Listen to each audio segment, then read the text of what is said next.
سلام خدمت دوستان عزیز. امروز میخوام اهرمی کردن کلاچ با کمک یک عدد انبر قفلی رو بهتون آموزش بدم.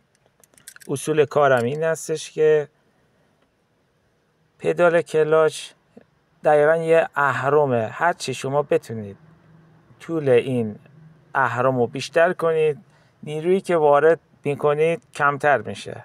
طبق قانون فیزیک نیروی وارده نسبت به طول اهرم نسبت عکس داره. نحوه عملکردش هم انجام دادنش هم خیلی راحته. یه دونه انبر قفلی فقط نیاز دارید. تقریبا نیرویی که نیاز داره برای کلاچ گرفتن هم به 1/3 کاهش میده. روی همه خودروها هم قابل اجراست.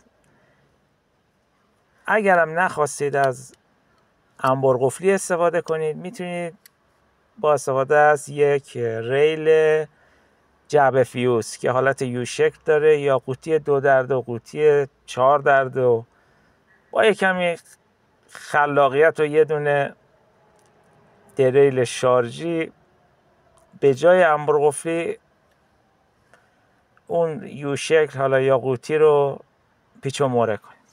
خب شما مثلا یک کمک من بده. اینو نگه دار. مرسی. خب مثلا قشنگ اینجا رو فیلم میگیم.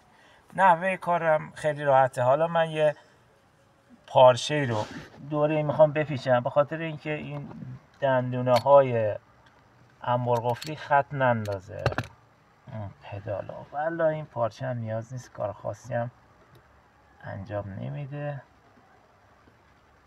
یه خوبی دیگه هم داره اینه که انبر قفلی حالت موقت داره. مثلا اگه پسرتون خانومتون خواست با ماشین رانندگی کنه میتونید خیلی راحت انبر قفلی رو باز کنید. خب پدال کلاچ رو تا جایی که میشه با دستتون فشار بدید و بچسبونیدش کاملا به انتها. بعد انبر قفلی رو یه جوری اینجا قفلش کنید که هم حالا من از این طرف میذارم بهتر باشه. آره خب که تکیهش روی پدال باشه، ضمناً کاملا به کف اتاق بچسبه. اونجایی که دیگه دیدید هم پدال به کف اتاق چسبیده هم انبر قفلی به کف اتاق چسبیده، اونجا انبر قفلی رو قفلش کنید. تمام شد.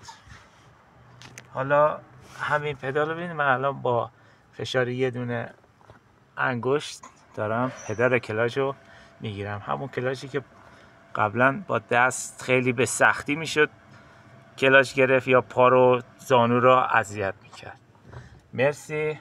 امیدوارم که مثمر ثمر باشه. موفق و پیروز باشید.